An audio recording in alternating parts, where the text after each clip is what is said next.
HD2 News Sunday nights. DJ Skee, Steve Aoki up in the spot. You. So you're from LA. What are some of your favorite spots? Like I always like to ask artists what they like to do in LA. Since you're from out here, like what's the favorite restaurant? Favorite restaurant?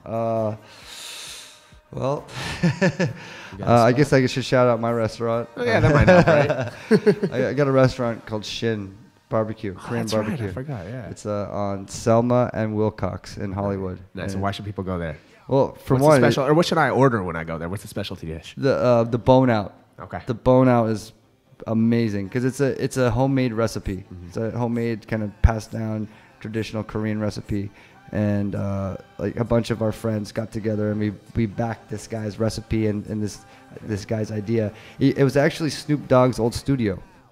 Oh wow! Yeah, I know exactly. Of course. So yeah, it's like right across from the post office. Like there's a lot of stories in that building. Yeah, I remember last time I drove by, there were like gunshots in the windows before it was like. So your nationality? What nationality are you? For people that don't know. Japanese American. Yeah. Has it been tougher in being embraced by mainstream culture and kind of? Yeah, well, you know, when you put it into that perspective, it's like there's really no big, even Asian music artists like they're like Chad Hugo. Yeah, I mean he was a big kind of inspiration like growing up and like in the early like late 90s like early 2000 era when Chad Hugo came out with Pharrell and he's like, yo, that's the Filipino dude that like makes all those huge records, and like when you see those names out there, when you see the faces out there, it helps give you kind of encouragement that you can actually do it yourself.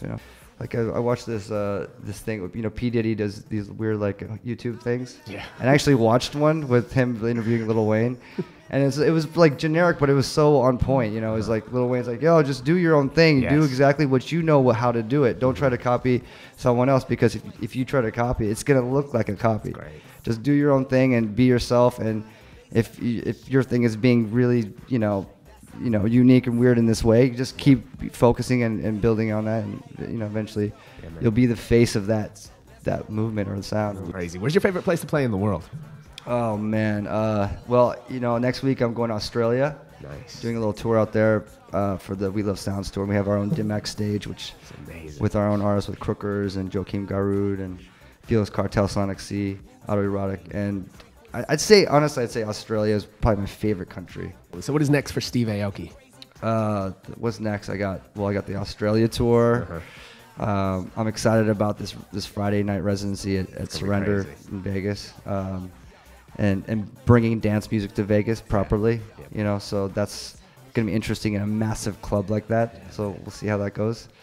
And working on my second single, what that will be, and seeing when that will drop, and then being able to set a release date for this album. Amazing. Well, we look forward to it. Thank you for taking the time out. Yeah, man. Your busy schedule to stop through. Thanks a lot, man. Anytime. Make sure you send us over the next single when you have it. The single right now, I'm in the house, is it out on iTunes and stuff? Yeah, absolutely. Make sure you cop it. Where can people get a hold of you online? You can Twitter me. It's Steve Aoki. Okay. And my website, steveaoki.com. Perfect. Thank you so much, Steve. Thanks, man. Take care, man. Have a fun summer. Surrender everything else, Australia. We'll see you up here. We out of here. New music show. See you next week.